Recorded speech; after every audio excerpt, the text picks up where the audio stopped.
there must be a solution aside from these levels of student debt that are really affecting people's ability to, live a normal life, buy a home, raise a family, this sort of thing. So we said there needs to be a solution to this debt problem. There needs to be more grant funding. There's many more demands that we made, but the point is, I really think we can do it again in occupying the whole Oregon University System boardroom. And if we form this kind of, statewide kind of bond, there's nowhere they can hide from us raising our demands and raising our voices.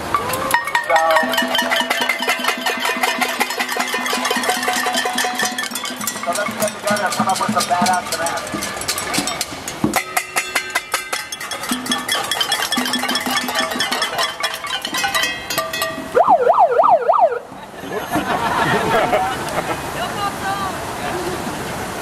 That's the wrong song.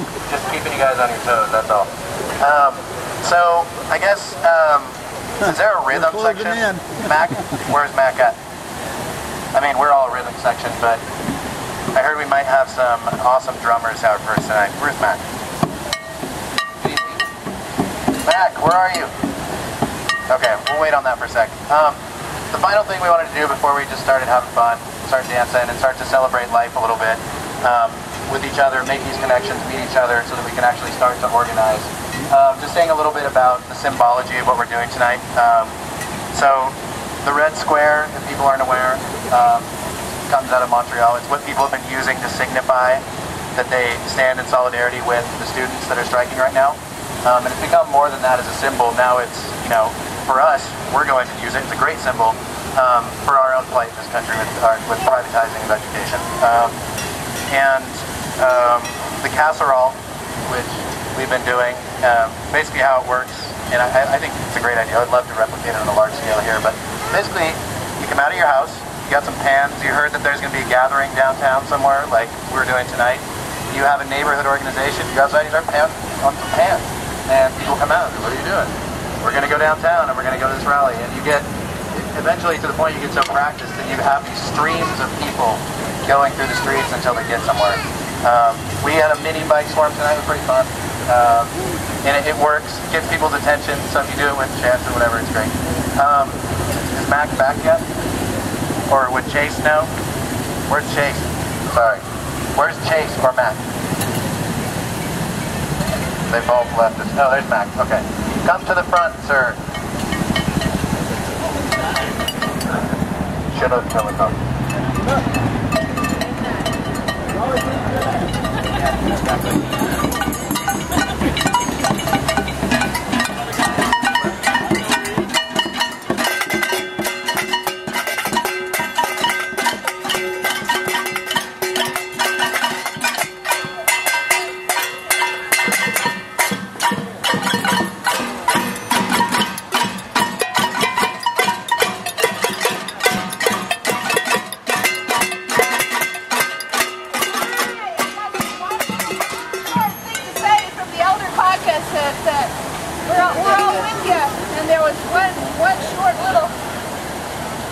One short little thing. We want to say that we believe that the student loan interest should be zero right now.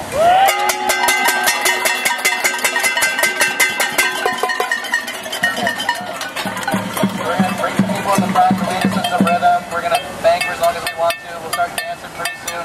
There is the student debt pictures. Follow Michelle wherever she went. If you want to get on our website, we're going to load it up. And we'll have the contest. We'll stop eventually and have a little bit of a ritual, but mostly just have fun. Get to know people who are here. These could be people who we could be working with for a long time in overcoming this. So it's good to know each other. We're all good people. I know a lot of faces here. Let's end this. Let's start to turn it around. Long road ahead, but we can do it. Thank you.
Jamie, what do you got for us? We got more troublemakers, all right. Hey, how's it going, man?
Coming out here, you guys are awesome. It shows that you care about your future. Right before, I came here, someone asked me why I'm here, and just to reiterate that, I went to PSU. Within the last 11 years, tuition at PSU has increased over 105%, and that's outrageous. How many people here are students? How many people here who are students and takes out loans? How many people here know how much they owe in loans? 1 million. Oh my God. How many people here owe more than $5,000? How many people here owe more than $7,000? 10,000. 15. 20. 25. Look around you. Look around you at how many people owe more than $25,000 for a bachelor degree. That's outrageous. I came into college assuming that I will accumulate over more than $25,000, and I was okay with it. Like, I accepted it. I said that, you know what? Everyone is doing it. All my peers are doing it. This is kind of like the faith that everyone's going into. So everyone has this like apathy where we don't care that this is how the system is running us. And that's the reason why we're here today, because all of us now are in debt, and we're basically living in a fascist society where when we graduate we can't find jobs, and even if we do find jobs, they're not adequately paid. And we are living in this vicious cycle where we are paying back for our student debt but never ever coming out of it. Did you guys know that student debt is one of the only other issues that does not have a statute of limitations? The only other one, does anyone know what that is? Murder. So, your student debt will never go away. It's tied to your social security number. And if you get hit by a bus and, you get disabilities, they will garnish that from you. They don't care. This is why we are here. We are rallying because we need students to speak up. We need students like myself, like my friends here, everyone here who, had put an effort in putting this together. Give them a round of applause also. They've worked tirelessly.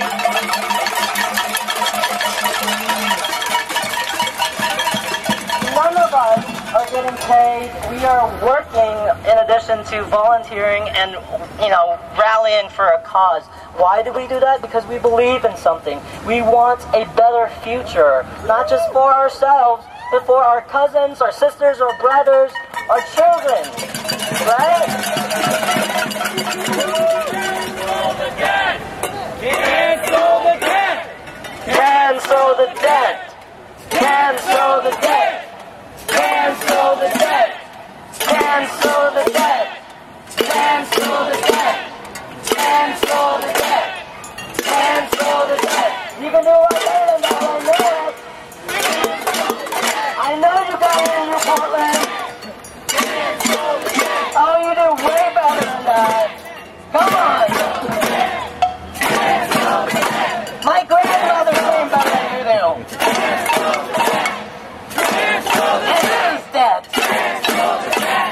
So it is also with intent that we are here to stand in solidarity with our brothers and sisters in Quebec, as you guys know.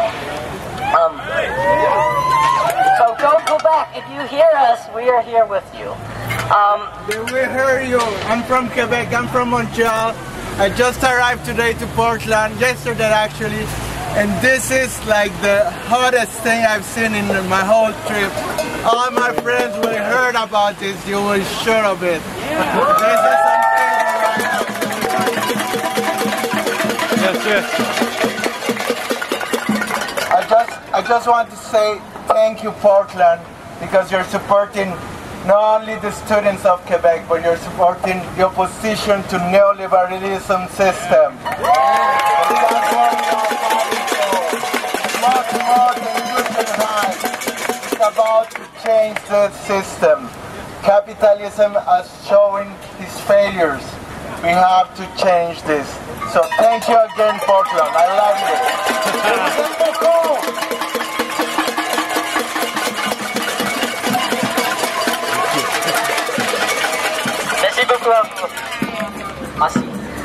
Okay, so now we're gonna go back to the agenda. As you guys remember, Nick said earlier that we had this prom photo contest sort of thing going on, and now we're gonna see who here has the highest debt. So, like we were doing earlier, we're gonna keep going until the last person standing wins, right? So, you should be ashamed of yourself, by the way, when you win, just to let you know. And I'm pretty sure she's gonna win, but we're gonna start with $5,000. Who here has $5,000 in debt? $7,000, $10,000, 15, 20, keep your hands up high, 25, 27, 30, 35, 40, 45, 50, 55, 60, 65, 70, 75. What do you guys eat for dinner? Do you guys eat like diamonds with your steaks or something? 80, 85, 90, 95. Get up here if you got 95, there's still one guy. There's a few people. 100,000. No, you should not be celebrating. You should be ashamed. $105,000 in debt. Yeah, one back there. Get up here, girl! Who is it? Woo! 111,000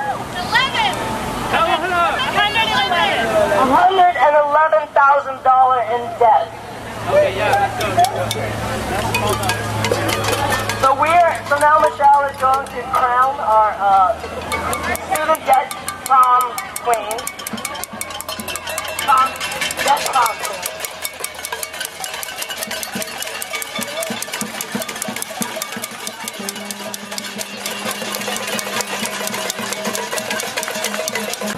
Congratulations, you here hold the highest debt of everyone.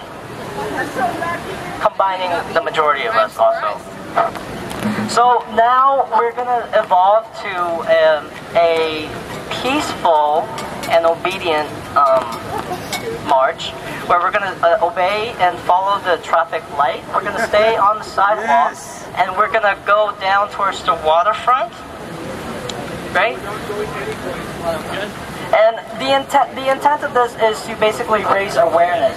What good are we if we're rallying in the square where these people are already exposed to us? We want more exposure. We want people who are not aware of this crisis to be aware of what's going on in our nations. There are a lot of people who are blindsided out there by false media informations and just not getting the information in general. So our purpose is to try to raise that awareness so that people are informed.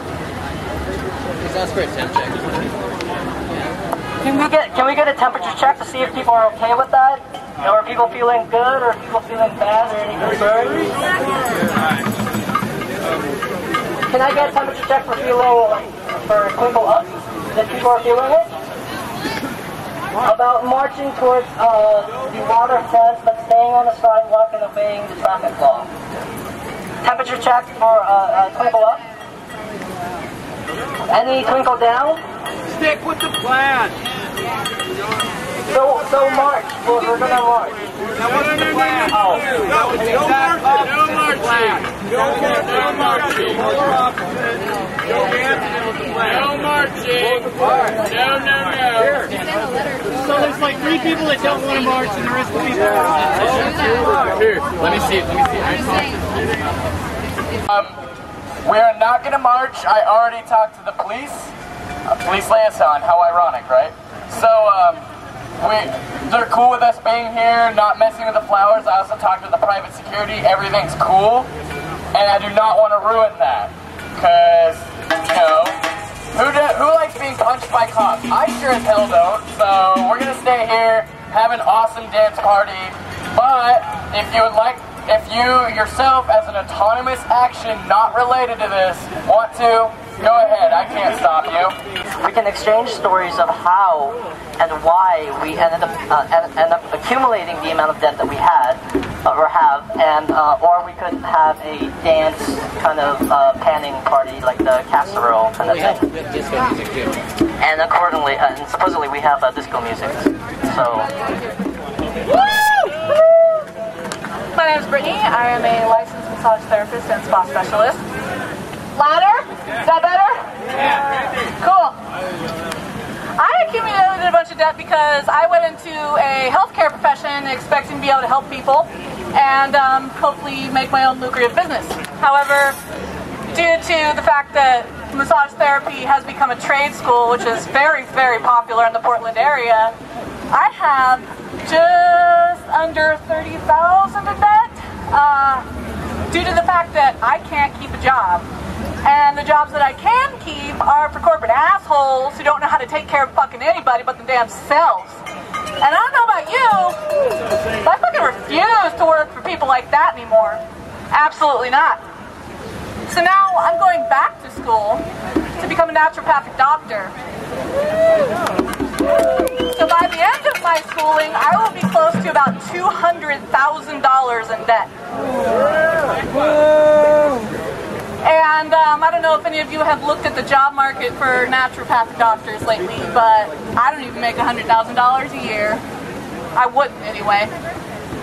So I guess it's free healthcare for everybody here then, right? Free massage. That sounds good, right? Right? Free herbal treatments? Feeling good for, just because? That sounds good. So, as far as standing with Quebec goes, I'm right there, baby. Would anybody else like to share their debt story? Really? There are people out there with over $100,000 in debt and they don't have a story? You have a speech from the debt queen. Thank you, Brittany.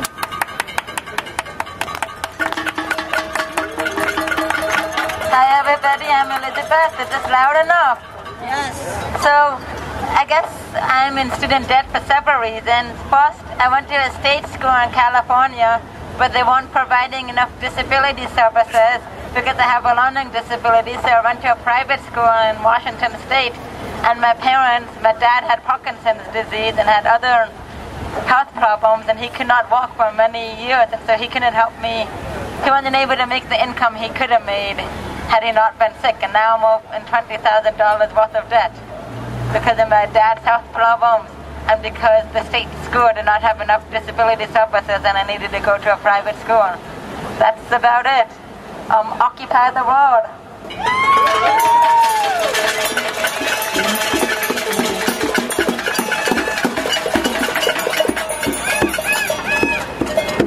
Hey, my name's Chris, and I'm a lot older than a lot of you, and I'm also way overeducated. And I have had 3 rounds of student debt. I had undergraduate student debt from the late 70s and early 80s, and then I went to graduate school in African history and accumulated some more, and then I got a pretty decent teaching gig for a while and actually managed to pay it off. because in those days you could pay it off if you got lucky. But I was in this small field, African history, which meant that you have to go on the academic job market where the jobs were, and I decided I wanted to be with my family and have a kid and raise her up. And so I came back to Portland, and in Portland there wasn't much going in the way of African history, so I ended up being an adjunct professor. Now, do you know what an adjunct professor is? I'm sure you do, because most of your teaching, if you're in public higher education these days, has been done by adjunct professors. And I'll tell you what adjunct professors are. Adjunct professors are people who are book smart and self-exploiting. And they get paid shit wages, and they're overworked, and they provide you with a low-quality education because of the whole screwed up way that higher education is set up in the United States. So part of what we're fighting when we're fighting the neoliberalism in higher education is to restore quality to the teaching and restore living wages to the teachers. So, part of what that means is we got to get off this idea of endowments, which is the endless piling up of money which never gets used for anything, and the hiring of lots of useless administrators to pile up the endless money which never gets used for anything. So we want the money in teaching. We want it publicly funded. We want free higher education for everybody. That's what when I was in the Labor Party in the 90s, free public education from preschool through as high as you could go was part of our program, and I still believe in that. Also, I just wanted to say one thing further. I work on single-payer healthcare organizing, and there's a group in this state called Mad as Hell Doctors, and when they do this kind of thing, they call them Mad as Hell Minutes. And so, if anybody else wants to come up and tell your story, I encourage you to do it in the terms of, this is why I'm mad as hell about the way education is in this country. How's it going, Portland? I go to school here and I hate the shit. Only because they don't teach me what I want to learn. And me being an individual who wants to learn what is right is never able to. But I just encourage all of you guys to keep supporting what you're doing. Want to say a word, you know? But yeah, keep it going. Portland is on a roll.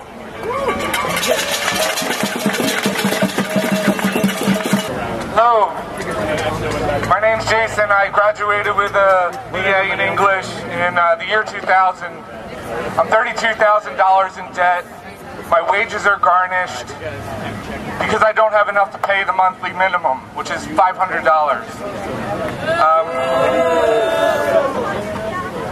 I don't feel like, I think student debt is, it's manifold, the injustice involved. For me, I understand it on the level of, I studied literature. Shakespeare didn't sweat for me. I can't believe I paid this much for something that, I don't know, it's arguably innocuous, if not good for the world. So, my story is a little bit long. Does anyone mind? Back in 2003, Back in 2000. You know how to use one of those. Back in 2003, I graduated high school. I had this idea in my head because my parents told me that if I went to school, I would get a good job and I'd be successful. I think that's the same lie that everybody else standing here has been told. So in 2004, I left University of Wyoming and enlisted. The Army told me that if I enlisted, I would get X number of dollars for the GI Bill, and while I was in, I could go to school. Well, the first one's sort of true, and the second one was an absolute lie. You can go to school if you have the time, and the unit says that you can. So when I left, I took the GI Bill and did nothing with it because it doesn't pay for your school.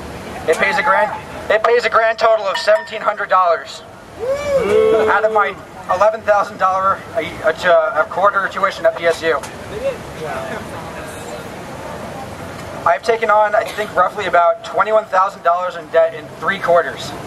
That's 3 quarters.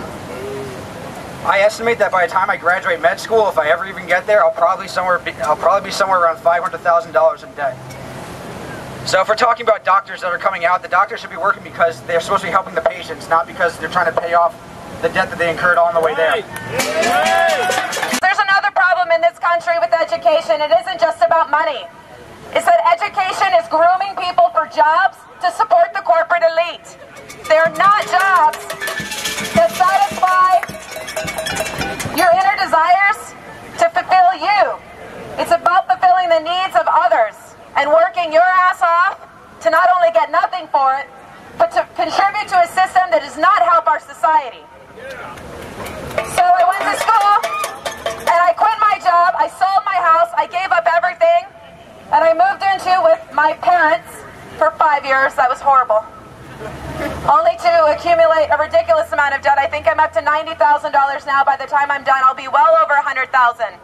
My husband also went and quit his job and went back to school. Not because we had dreams of being rich, but because we simply wanted to be happy every fucking day. Doing something that we love. And guess what? You know what? They don't pay a lot to those of us who want to help others. My major is conflict resolution. I have a focus on peace. Since I don't go into engineering and I'm not going to work part of the military machine, I don't get paid. But I'm going to do it anyway. And I'm going to go into debt, and I probably will never pay it off. But as students and as other people a part of this system, we need to wake up. It is not just about debt. It's also about creating support structures so that students can fulfill their education without actually draining the system. When I went to DHS because I didn't have enough money to feed my daughter, they looked at me in the face and said I was perpetuating my own cycle of poverty because I didn't work. Have you ever tried to be a full-time mom and go to school?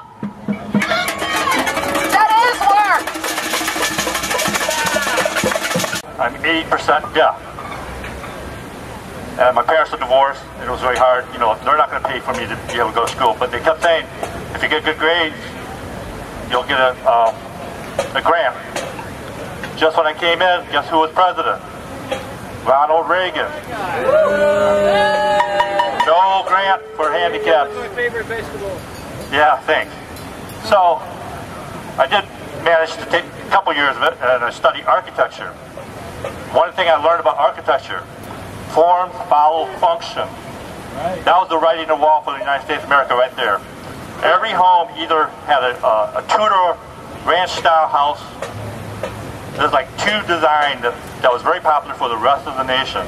And then you had these buildings, like this one over here, just manufactured. I mean, they're like copycat all the way through. You look at some of the buildings in Detroit, you got the Renaissance Center, the Peachtree in Georgia.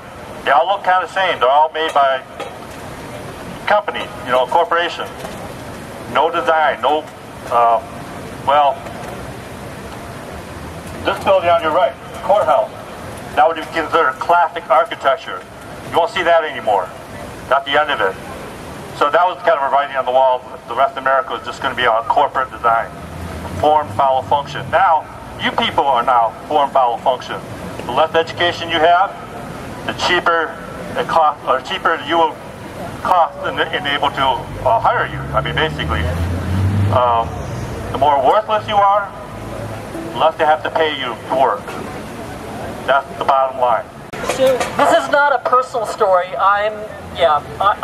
Luckily I don't have debt, but one thing that I see as a teacher, I have exchange students that come from, this year I had one from Norway, I had one from Finland, I've had exchange students from Germany, and I asked them in my classroom, so how much does it cost to go to university? It is free. My exchange students that come here, they have never seen a homeless person before in their life. It does not exist in Norway. It does not exist in Finland. Things do not have to be this way. One thing that gets me really angry is when you see Obama speak and talk about education, he hired Jeffrey Immelt to be the head of the Jobs and Competitiveness Council. Jeffrey Immelt is the CEO, or was the CEO of General Electric, which outsourced thousands of jobs, paid zero taxes, and actually got money back from the government. And while Obama does this, he says that we need to improve test scores so that we could be more competitive in the global capitalist economy. The same kind of bullshit is happening in our state with our governor and the OEIB. They have this scam called the 40-40-20. And when I went to the first meeting, I couldn't believe they were saying this lie, and I caught them on it.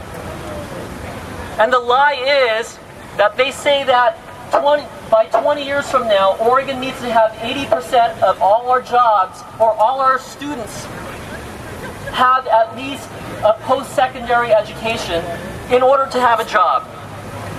And I know that is bullshit.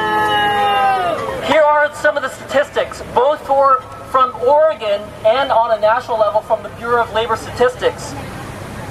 More than 2/3 of all job openings expected to be in occupations typically do not need post-secondary education. 18 of the 30 occupations with the largest number of projected job openings are classified as typically needing less than post-secondary education. These people are saying all of you and all our young people should be going to college, getting in debt while they increase fees and tuition year after year, after they keep on cutting funding for education year after year and make no commitment to making college more affordable. And they're just simply telling you, you have to go to college and get into debt in order to have a job, and it's a complete lie.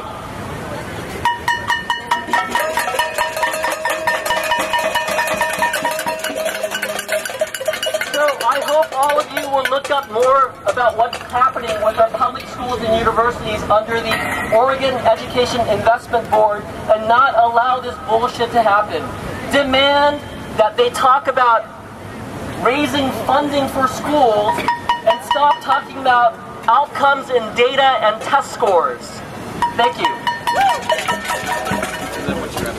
All right, so we're almost wrapping up here. Thanks everybody for coming. Does everybody sign to this these clipboards that are going around? So the point of this is, right, has been said before, this is a kickoff rally. We had great turnout, it was fun, but the point is to actually amass enough popular support that we can do something on a really large scale at some point in the future, right? So if we want to do that, it just doesn't magically happen, as a lot of us are aware. We actually have to do the dirty work of organizing. We've asked for location, institution, so we know relatively where people are coming from. So there's a lot of PSU students, there's some high school students, some high school teachers, college professors, people that are just in debt in different neighborhoods in Portland. We're going to put together a superstructure so that we have local things where people can meet about this, do research, and then we're going to have a larger structure where we can make larger decisions about what we actually want to do and what we want to demand when we get done up. And this will be done very, very democratically. So that's all I want to say, is just make sure that you sign up on this list so we can do our dirty democratic work for the next few months here. I just want to reiterate what Nick was saying. I want to tell you a little bit about how this got started. We saw a picture of Quebec, the protests in Quebec, and Nick and I got really inspired, and we were talking among ourselves, and we said that, you know, we have the same potential, and we should do something like this. This is Portland, right? And so between two people, we talked, between each other, and we decided that we were going to do something. And we said, let's set up a page, and we started talking to each other, inviting, more people we felt who could contribute or were interested, who expressed interest in organizing, and it became this event. My point that I'm trying to make is that every one of us here, every one of you here who are standing, has the power to, influence someone, to inspire someone. What I'm asking is that you go home and share your experience here with your friends, your siblings, your spouse, whatever, People who has debt, share it with them and explain to them why it is important that we need to come together and speak against this crisis that's developing, or that's pretty much is developed. So I'm asking you to remember, when you see the red square, it means more than just squarely in the red. It means we are a bleeding nation. We're a bleeding nation, and we are in a crisis mode. And so it requires everyone here to do their part. in changing that, because the few of us organizing, we will burn out. And we need other people to sustain that movement. And so we rely on you guys to really help with that. And so the big change that we want to see doesn't have to happen as rapidly because we don't have the support. And so what I am trying to say is that I'm pleading and I'm imploring that when you go home, you really think about this. Think about the hours and the time that people sacrifice, why they're doing this. For what? You know, they're not getting paid. There's no reason. We're here because we're passionate about the cause. And we want you to be too. So we're asking that you please go home and inspire someone else. Bring a friend next time. Sign up to the contact list so that you're connected. And then we'll work on something on a local scale. And we're hoping that we'll bring it to a national scale.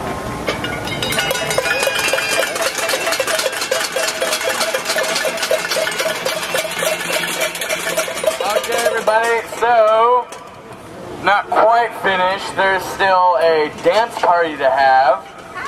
So let's get that baby cranked up and have some fun, all right?